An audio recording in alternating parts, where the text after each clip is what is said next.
ಆನಂತರ ಬ್ರಿಟಿಷರೆಲ್ಲ ಸುಮಾರು ಚಿನ್ನವನ್ನು ತೆಗೆದುಕೊಂಡು ಹೋಗಿದ್ದಾರೆ ಅನಿಸ್ತದೆ ಬಹಳಷ್ಟು. ಅವ್ರು ತೆಗೆದುಕೊಂಡು ಹೋದಾಗನ ಮತ್ತು ಗವಿಗಳು ಇರೋವು. ಅದಕ್ಕಿಂತ ಪೂರ್ವದಲ್ಲಿ ರಾಜರು ಮಾಡಿದ್ದು ಇದೆಯಾ? ಈ ಗ್ರಾಮದ ಹಿರಿಯರು ಒಂದು ಚಾಣ ಗನ್ ತಗೊಂಡು ಬೆಂಚಿ ಹೊಡ್ಕೊಂಡ್ಬರೋದು. ಆ ಬೆಂಚಿನ ದುಂಡಿ ಒಳಗೆ ಮೇಲೆ ಹಾಕಿ ಅದನ್ನು ರುಬ್ಬಿ ಪೌಡ್ರ್ ಮಾಡೋದು. ಪೌಡ್ರ್ ಮಾಡಿ ಒಂದು ಸಣ್ಣದ ಒಂದು ಕೆಬ್ಬಣ ಪುಟ್ಟಿ ಒಳಗ್ರಿ ನೀರು ಹಾಕಿ ಅದನ್ನು ತಿಳಿನ ಬರುವಂಗೆ ಮಾಡೋದು.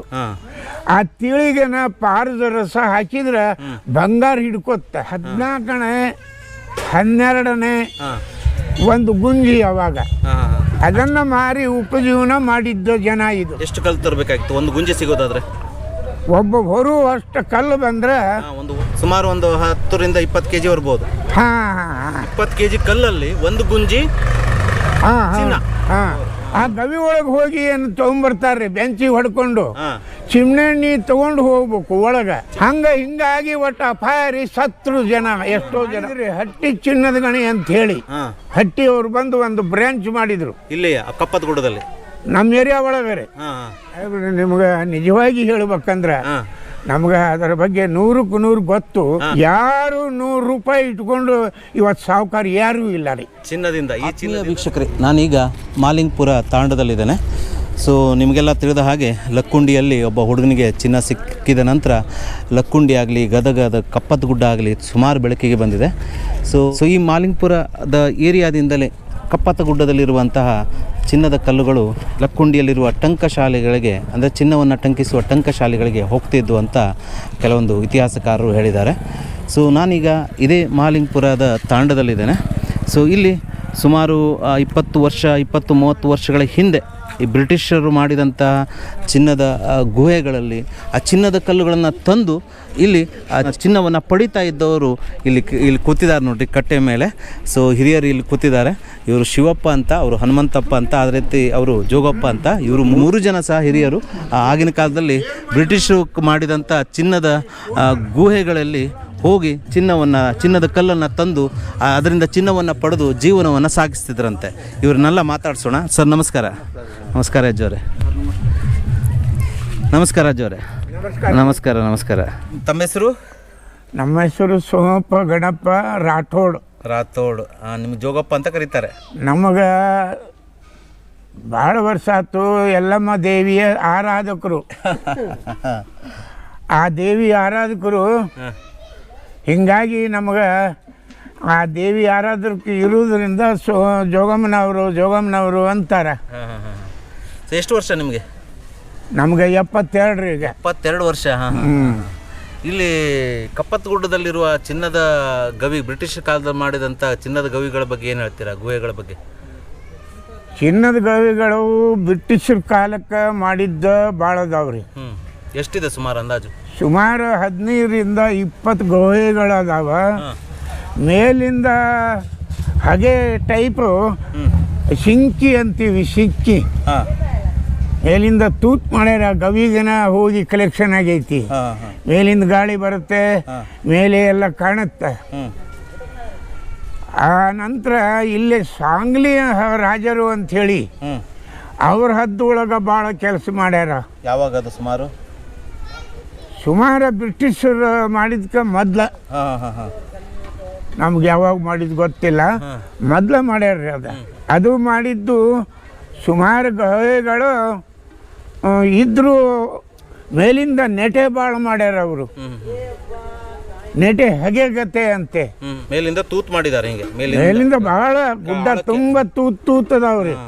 ಅದು ನಮ್ಗೆ ಅನಿಸ್ತ ಅದು ಸ್ಯಾಂಪ್ಲಿಂಗ್ ಸಲುವಾಗಿ ಮಾಡ್ಯಾರ ಅಂತ ಅನಿಸ್ತ. ಸ್ಯಾಂಪಲ್ ತೆಗಿಲಿಕ್ಕೆ. ಹ್ಞೂ ರೀ. ಆಗಿನ ಕಾಲದಾಗೆ ಸ್ಯಾಂಪ್ಲಿಂಗ್ ಅಂತಂದ್ರೆ ಸಂಶೋಧನೆ ಮಾಡಲಿಕ್ಕೆ ಮಾಡಿರಬೇಕು. ಆನಂತರ ಬ್ರಿಟಿಷರೆಲ್ಲ ಸುಮಾರು ಚಿನ್ನವನ್ನು ತೆಗೆದುಕೊಂಡು ಹೋಗಿದ್ದಾರೆ ಅನಿಸ್ತದೆ ಬಹಳಷ್ಟು. ಅವ್ರು ತೆಗೆದುಕೊಂಡು ಹೋದಾಗನ ಮತ್ತು ಗವಿಗಳು ಇರೋವು. ಅದಕ್ಕಿಂತ ಪೂರ್ವದಲ್ಲಿ ರಾಜರು ಮಾಡಿದ್ದು ಇದೆಯಾ ಏನಾದರೂ? ಏನಿಲ್ಲ ರೀ. ಇಲ್ಲ ಮಾಡಿದ್ದೇ ಅಲ್ಲ, ಬ್ರಿಟಿಷರು ಮಾಡಿದ್ದಷ್ಟೇ ನಮ್ಗೆ ಅನುಭವ. ಅದಾದ ನಂತರ ಇಲ್ಲಿ ಊರಿನವರೆಲ್ಲ ಆವಾಗಿನ ಕಾಲದಲ್ಲಿ ಹೋಗಿ ಚಿನ್ನವನ್ನು ತೆಗಿತಿದ್ರಂತೆ. ಅದ್ರ ಬಗ್ಗೆ ಹೇಳ್ತೀರಾ? ಇಲ್ಲ ತೆಗೆದಿಲ್ಲ ರೀ. ಅವಾಗ ಬರಗಾಲದೊಳಗೆ ನಮ್ಮ ಹಿರಿಯರು, ಈ ಗ್ರಾಮದ ಹಿರಿಯರು ಒಂದು ಚಾಣ ಗನ್ ತಗೊಂಡು ಬೆಂಚಿ ಹೊಡ್ಕೊಂಬರೋದು. ಆ ಬೆಂಚಿನ ದುಂಡಿ ಒಳಗೆ ಮೇಲೆ ಹಾಕಿ ಅದನ್ನು ರುಬ್ಬಿ ಪೌಡ್ರ್ ಮಾಡೋದು. ಪೌಡ್ರ್ ಮಾಡಿ ಒಂದು ಸಣ್ಣದ ಒಂದು ಕೆಬ್ಬಣ ಪುಟ್ಟಿ ಒಳಗ್ರಿ ನೀರು ಹಾಕಿ ಅದನ್ನು ತಿಳಿನ ಬರುವಂಗೆ ಮಾಡೋದು. ಆ ತಿಳಿಗೆನ ಪಾರದ ರಸ ಹಾಕಿದ್ರೆ ಬಂಗಾರ ಹಿಡ್ಕೊತ್ತ. ಆ ಬಂಗಾರ ಹಿಡ್ಕೊಂಡಿದ್ದನ ಸಾವಕಾಶ ನಮ್ಮ ಕೈ ಮೇಲೆ ತಗೊಳ್ಳೋದು. ಕೈ ಮೇಲೆ ತಗೊಂಡಾಗ ಹೆಬ್ಬಳಿಂದನ ಅದನ್ನು ಹಿಚ್ಚಿ ಆ ಪಾರದ ರಸ ಎಲ್ಲ ಹೋಗುವಂಗೆ ಮಾಡಿಬಿಡೋದು. ಅದು ಬಂಗಾರ ಅಷ್ಟ ಉಳಿತೈತ್ರಿ ಅಂಗೈ ಒಳಗೆ. ಅದನ್ನು ಬಂಗಾರ ಬೆಂಕಿ ಒಳಗೆ ಸುತ್ತಿ ಅದನ್ನು ಸಣ್ಣದ ಒಂದು ಗುಂಡು ಮಾಡಿದರೆ ಗುಂಜಿನೋ ದೀಡ್ ಗುಂಜಿನೋ ಗುಂಜಿ ದಿಡ್ ಗುಂಜಿ ಹಿಂಗಾಗೋದು. ಅದು ಅವಾಗಿನ ಟೈಮಕ್ಕೆ 14ನೇ 12ನೇ ಒಂದು ಗುಂಜಿ ಅವಾಗ. ಅದನ್ನು ಮಾರಿ ಉಪಜೀವನ ಮಾಡಿದ್ದ ಜನ ಇದು. ಎಷ್ಟು ಕಲ್ಲಿಂದ ಅಷ್ಟು ಗುಂಜಿ ಸಿಕ್ತಿತ್ತು? ಎಷ್ಟು ರಾಶಿ ಕಲ್ಲಿಂದ ಸುಮಾರು ಎಷ್ಟು ಕಲ್ಲು ತರಬೇಕಾಗಿತ್ತು ಒಂದು ಗುಂಜಿ ಸಿಗೋದಾದ್ರೆ? ಒಬ್ಬ ಹೊರು ಅಷ್ಟು ಕಲ್ಲು ಬಂದ್ರೆ ಒಂದು ಹೊರು ಅಷ್ಟಂದ್ರೆ ಇಷ್ಟು ದೊಡ್ಡದು, ಇಷ್ಟು ಆಗಲ್ಲ. ಹಿಂಗಾಗಿ ಭಾಳ ಹೊರು ಒಬ್ಬ ಮನುಷ್ಯ ಎಷ್ಟು ಹೊರಬಹುದು ರೀ? ಸುಮಾರು ಒಂದು 10ರಿಂದ 20 kg ಬರ್ಬೋದು. 20 kg ಕಲ್ಲಲ್ಲಿ ಒಂದು ಗುಂಜಿ ಭಾಳ ಕಷ್ಟ ರೀ. ಅದರ ಜೊತೆಗೆ ಅದನ್ನು ತೊಗೊಂಬಂದು ಸಣ್ಣ ಸಣ್ಣ ಅಡಿಕೆ ಹೋಳಂತೆ ಮಾಡ್ಬೇಕ್ರಿ. ಮತ್ತು ತಳಗೆ ಒಂದು ಬಂಡಿ, ಮೇಲೆ ಒಂದು ದುಂಡಿ, ಅದನ್ನು ರುಬ್ಬಿ ಪೌಡ್ರ್ ಮಾಡಬೇಕು. ಪೌಡ್ರ್ ಮಾಡಿ ನೀರು ಹಾಕಿ ಅದನ್ನು ತೊಳಿಬೇಕು. ತೊಳೆದು ಇದು ಮಾಡ್ತಿದ್ರು. ಅದನ್ನು ಯಾರಿಗೆ ಮಾರ್ತಿದ್ರು? ಯಾರು ಅಕ್ಷಾಡ್ರಿ ಬರೋರು, ಯಾರ್ಯಾರ ಬರೋರು ಆ ಗುಂಜಿ ಅಂತೆ ತಗೊಳ್ಳೋರು. ಅಲ್ಲ, ಇಲ್ಲಿ ಚಿನ್ನ ಕೆಲವರು ಅವಾಗಿನ ಕಾಲದಲ್ಲಿ ಚಿನ್ನ ತೆಗಿಲಿಕ್ಕೆ ಹೋದವರೆಲ್ಲ ಕೆಲವರು ತೀರ್ಕೊಂಡದ್ದು ಇದೆ ಅಂತ ಹೇಳ್ತಾ ಇದ್ದಾರೆ. ಅದು ಹೆಂಗಂತಂದ್ರೆ ಗವಿ ಒಳಗೆ ಹೋದ್ರೆ ಆ ಬೆಂಚಿ ಹೊಡ್ಕೊಂಡ್ ಬರ್ಬೇಕಾದ್ರಿ ಆ ಗವಿ ಒಳಗೆ ಹೋಗಿ ಏನು ತೊಗೊಂಬರ್ತಾರ್ರಿ. ಬೆಂಚಿ ಹೊಡ್ಕೊಂಡು ಚಿಮ್ನೆಣ್ಣಿ ತಗೊಂಡು ಹೋಗ್ಬೇಕು ಒಳಗೆ. ಚಿಮ್ನೆಣ್ಣಿ ಯಾಕೆ? ಕತ್ಲಾರಿ ದೀಪ ತಗೊಂಡು ಹೋಗ್ಬೇಕಾಗ್ತಿತ್ತು ಆಗಿನ. ಹೌದ್ರಿ, ಬೆಳಕಬೇಕು. ಅದನ್ನ ತಗೊಂಡು ಹೋಗೋದು. ಮತ್ತು ಎಲ್ಲ ಕಾರ್ಬನ್ ಮೂಗಿಗೆ ಬಾಯಿ ಒಳಗೆ, ಅದರಿಂದ ಅಪಾಯ ಜನರಿಗೆ. ಆ ಅಪಾಯದಿಂದ ಈ ಹೊಟ್ಟಿ ಬಾವು, ಒಳಗೆ TB ಆಗೋದು, ಹಿಂಗಾಗಿ ಒಟ್ಟು ಅಪಾಯ ರೀ. ಸತ್ರು ಜನ, ಎಷ್ಟೋ ಜನ ಆ ಗುಂಡಿ ಒಳಗೆ ಕೆಲವರು ತೀರ್ಕೊಂಡ್ರು ಅಂತ ಕೆಲವರು ಹೇಳ್ಬಿಟ್ಟೆ ನಾನು. ಅದ್ರಾಗ ತೀರ್ಕೊಂಡಿಲ್ರಿ. ಹೊರಗೆ ಬಂದಾಗ ಈ ಥರ ಆಗಿ ಅವ್ರಿಗೆ ಕಾಯಿಲೆ ಆಗಿ ಸತ್ರು. ಪಾದರಸ ಅಂತೂ ತುಂಬ ಡೇಂಜರು. ಪಾದರಸದಿಂದ ತೀರ್ಕೊಂಡಿರ್ಬೋದಲ್ಲ? ಪಾದರಸನು ತುಂಬ ಇಲ್ಲ ರೀ, ಅದು ಏನು ಅದು ಎದ್ರಾಗೂ ಬರೆಯಾಗಿಲ್ರಿ. ಬಂಗಾರ ಹಿಡಿಯೋ ಪೂರ್ತಿ ಅಷ್ಟೇ ಅದು. ಅಲ್ಲ, ಪಾದರಸ ಬಾಯಿಗೆ ಹೋದ್ರೆ ಅದು ಅಪಾಯಕಾರಿ. ಅದು ಡೇಂಜರ್ ರೀ. ಈ ಜನರಿಗೆ ತುಂಬಾ ಗೊತ್ತದು. ನಾವು ಹೆಂಗ ಹಿಡಿಬೇಕು, ಹೆಂಗ್ ಮಾಡಬೇಕು, ಅದನ್ನ ಎಷ್ಟಕ್ಕನ ಉಪಯೋಗ ಮಾಡ್ಕೋಬೇಕು ಅನ್ನೋದು ಈ ಜನರಿಗೆ ಗೊತ್ತು. ಆನಂತರ ನಮ್ಮ ಕರ್ನಾಟಕ ಸರ್ಕಾರ ಆಗಲಿ ಭಾರತ ಸರ್ಕಾರ ಆಗಲಿ ಬಂದು ಇಲ್ಲೇ ಗಣಿಗಾರಿಕೆಯನ್ನು ಮಾಡಲಿಲ್ವಾ? ಇಲ್ಲೇ ಮಾಡಿದ್ರಿ, ಹಟ್ಟಿ ಚಿನ್ನದ ಗಣಿ ಅಂತ ಹೇಳಿ. ಹಟ್ಟಿ ಅವ್ರು ಬಂದು ಒಂದು ಬ್ರಾಂಚ್ ಮಾಡಿದ್ರು ಇಲ್ಲೇ ಕಪ್ಪತ್ಗುಡದಲ್ಲಿ, ನಮ್ಮ ಏರಿಯಾ ಒಳಗರೆ. ನಮ್ಮ ಏರಿಯಾ ಒಳಗನ ಮಾಡಿದ್ರು. ಅವರು ತೆಗೆದ್ರು. 82ರಾಗ ಬಂದದ್ದು 92, 96ಕ್ಕೆ ಅದನ್ನು ಬಂದ್ ಮಾಡಿದ್ರು. ಯಾಕೆ ಬಂದ್ ಮಾಡಿದ್ರು? ಅವ್ರಿಗೆ ವರ್ಕೌಟ್ ಆಗಲಿಲ್ಲ, ಲಾಸ್ ಆಯ್ತು. ಲಾಸ್ ಆಯ್ತು. ಸುಮಾರು ಸುತ್ತಮುತ್ತ ಗ್ರಾಮದ 100-120 ಜನ ಹೋಗ್ತಿದ್ರು ಅದ್ರಾಗ ದುಡಿಯಾಕ, ಆ ಕಂಪ್ನಿ ಒಳಗ್ರಿ. ಅವರಿಗೆ ಅಂಡರ್ಗ್ರೌಂಡ್ ಹೋದ್ರೆ ಪೇಮೆಂಟ್, ಮತ್ತೆ ಅಂಡರ್ಗ್ರೌಂಡ್ ಹೋಗಲಿಲ್ಲ ಅದು ಒಂದು ಪೇಮೆಂಟ್ ಬೇರೆ ರೀ. ಅವಾಗ ಉದ್ಯೋಗ ಒಂದು 200 ಜನಕ್ಕೆ ಸಿಕ್ಕಿತ್ತು. ಅವಾಗ 120 ಜನ ಸತತ್ ಹೋಗ್ತಿದ್ರು ಚಿನ್ನವನ್ನು ತೆಗಿಲಿಕ್ಕೆ. ಹಟ್ಟಿ ಚಿನ್ನದ ಗಣಿಯವರು ಬಂದಿರ ಅಂತ ಹೇಳ್ತಾ ಇದ್ರು. ಹ್ಞೂ ರೀ, ಹಟ್ಟಿ ಚಿನ್ನದ ಗಣಿಯವರು ತಗೊಂಡಿದ್ರು ಕಾರ್ಮಿಕರನ್ನ. ಆಮೇಲೆ ಅವರಿಗೂ ಲಾಸ್ ಆಯ್ತಾ? ಅವ್ರಿಗೆ ಲಾಸ್ ಆತ್ರಿ. ಲಾಸ್ ಆಗಿಂದ ಅವರು ಬಿಟ್ಕೊಟ್ಟು ಹೋದ್ರು. ಅವರು ಬಿಟ್ಕೊಟ್ಟು ಹೋದ್ರು.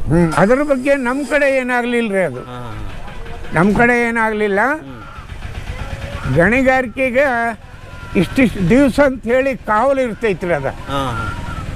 ಅಷ್ಟು ವರ್ಷ ಮಾಡಿದ್ರು, ಅವ್ರು ಇಷ್ಟು ವರ್ಷ ಒಳಗೆ ಅವರಿಗೆ ವರ್ಕೌಟ್ ಆಗಲಿಲ್ಲ, ಅವರು ಕಿತ್ಕೊಂಡು ಹೋದ್ರು. ಅಂದ್ರೆ ಬಾಂಡ್ ಇರ್ತದೆ, ಇಷ್ಟು ವರ್ಷ ಟೆಂಡರ್ ಅನ್ನಕ್ಕೆ ಕೊಟ್ಟಿರ್ತಾರೆ. ಹೌನ್ರಿ, ವರ್ಷ ಹೌದು ಹೌದು ಹೌದು. ನಾನು ನೋಡಿದ್ದೀನಿ ಕೆಲವೊಂದು ಮಷಿನ್ಗಳು, ದೊಡ್ಡ ದೊಡ್ಡ ಹೆವಿ ಮಷಿನ್ಸ್ಗಳೆಲ್ಲ ಹಂಗೆ ಇದಾವೆ, ಹೌದು ತುಕ್ಕಿಡಿದು ಬಿದ್ದಿದ್ದಾವೆ ಹೌದು. ಗಣಿಗಾರಿಕೆ ಬಂದಾಗಿ. ಹಾಂ ಈಗೆಲ್ಲ ಪೂರ್ತಿ ಗಣಿಗಾರಿಕೆ ಬಂದಾಗಿದೆ ಇಲ್ಲಿ. ಹೌನ್ರಿ. ಚಿನ್ನ ಭಾಳಷ್ಟಿದೆ ಅಂತೀರಾ ಇಲ್ಲಿ? ಚಿನ್ನ ಒಳಗೆ ಇರಬಹುದ್ರಿ, ಬೆಂಚಿ ಒಳಗೆ ಇರಬಹುದು. ದೊಡ್ಡ ದೊಡ್ಡ ಮಿಷಿನ್ ತಗೊಂಡು ಅವರು ಮಾಡಿದ್ರೆ, ಪ್ರಯೋಗ ಮಾಡಿದ್ರೆ ಆಗಬಹುದು. ಆದ್ರೆ ಇವೆಲ್ಲ ಮನುಷ್ಯರಿಂದ ಆಗೋ ಕೆಲಸ ಅಲ್ಲ. ಮನುಷ್ಯರು ಹೋಗಿ ಚಿನ್ನವನ್ನು ತೆಗೆಯೋದು ಕಷ್ಟ, ತುಂಬಾ ಕಷ್ಟ, ತುಂಬಾ ಕಷ್ಟ ರೀ. ಮೂಗಿಗೆ ಬಾಯಿಗೆ ಅದು ಈ ಕಾರ್ಬನ್ ಆಗಿ ಆಗಿ ಜನರಿಗೆ ಅಪಾಯ ಆಗತ್ತ. ಅಂದ್ರೆ ಇದು ಅನಾರೋಗ್ಯ ಪೀಡಿತರಾಗ್ತಾರೆ. ಹೌದ್ರಿ, ಚಿನ್ನ ಸಿಗೋದಷ್ಟು ಸುಲಭ ಅಲ್ಲ ಅಂತೀರಿ ನೀವು? ಸುಲಭ ಅಲ್ರಿ, ಅದು ಏನು ಹೊಟ್ಟಿ ಪಾಡಿಗೆ. ಏನು ಬರಗಾಲ ಬಿದ್ದಾಗ ಹೋಗ್ತಿದ್ರಂತೆ ಜನ, ಕೂಲಿಗೇನು ಹೋಗ್ತೀವ್ರಿ, ಕೂಲಿಗೆ 5 ರೂಪಾಯಿ 6 ರೂಪಾಯಿ ಅವಾಗ ಕೂಲಿ.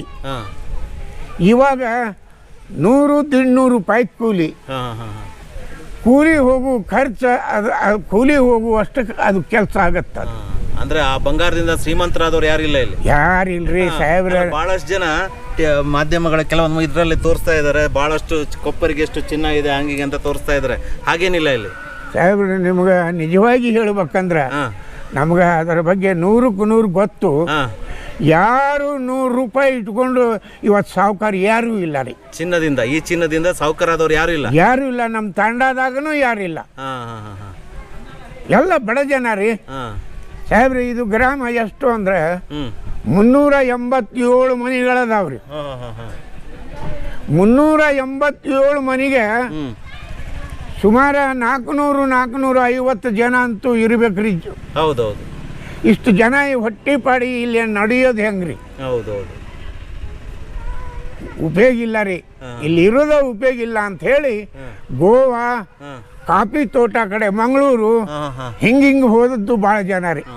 ಅಂದ್ರೆ ಇಲ್ಲಿ ಚಿನ್ನ ಸಿಗ್ತಾ ಇದ್ರು ಸಹ ಇಲ್ಲಿ ಜನರು ಬೇರೆ ಕಡೆಗೆ ಉದ್ಯೋಗವನ್ನು ಅರಿಸಿ ಹೋಗ್ತಾ ಇದ್ದಾರೆ. ಅಂದ್ರೆ ಇಲ್ಲಿ ಚಿನ್ನ ತೆಗೆದುಕೊಳ್ಳೋದು ತುಂಬಾ ಕಷ್ಟ, ಅದರಿಂದ ಇಲ್ಲಿ ಸಿಗುವಂತ ಪ್ರಮಾಣ ತುಂಬಾ ಕಡಿಮೆ ಅಂತ ಹೇಳ್ತಾ ಇದ್ದಾರೆ. ಹೌದ್ರಿ. ಇಲ್ಲಿ ಜನರು ಬೇರೆ ಕಡೆಗೆ ಉದ್ಯೋಗಕ್ಕೆ ಹೋಗ್ತಾ ಇದ್ದಾರೆ ನೋಡ್ರಿ. ಇಲ್ಲಿ ಚಿನ್ನ ಸಿಗ್ತಾ ಇದ್ರು, ಇಲ್ಲಿ ಜನ ಬೇರೆ ಕಡೆಗೆ ಹೋಗ್ತಾ ಇದ್ದಾರೆ. ಮುಂಜಾನೆ ಹೋದ್ರೆ 2 ದಿವಸ ಅಲ್ಲಿ ಇರ್ತಿದ್ವಿ. 2 ದಿವಸ ನಮ್ಮೂರಾಗ ಹಿಂಗೆಲ್ಲ ಬಂಗಾರ ಐತೆ ಅನ್ನೋದಿದ್ದಿದ್ರೆ 75% ಜನ ಹೊರಗೆ ದುಡಿಯಕ್ಕೆ ಹೋಗ್ತಿದ್ದಿಲ್ಲ. ಗೋವಾ ಆಗಲಿ, ಮಂಗಳೂರು. ಎಷ್ಟು ಕಲ್ಲನ್ನು ತಂದ್ರೆ ಎಷ್ಟು ನಿಮ್ಗೆ ಚಿನ್ನ ಸಿಕ್ತಿತ್ತು? ಭಾಳ ಸಿಗ್ತಿದ್ದಿಲ್ಲ ಬಿಡ್ರಿ, 1 ಗುಂಜಿ 2 ಗುಂಜಿ. ಎಷ್ಟು ಕಲ್ಲಿಗೆ ಸುಮಾರು ಒಂದು ತೋರ್ಸಿ ಹಿಂಗೆ ಮಾಡಿ? ಇಷ್ಟು ಕಲ್ಲಿಗೆ, ಅಷ್ಟು ಕಲ್ಲಿಗೆ, ಅಷ್ಟು ಪ್ರಮಾಣದ ಕಲ್ಲಿಗೆ 1 ಗುಂಜಿ ಅಷ್ಟು ಚಿನ್ನ ಸಿಕ್ತಿತ್ತು ನಿಮ್ಗೆ ಅಷ್ಟೇ?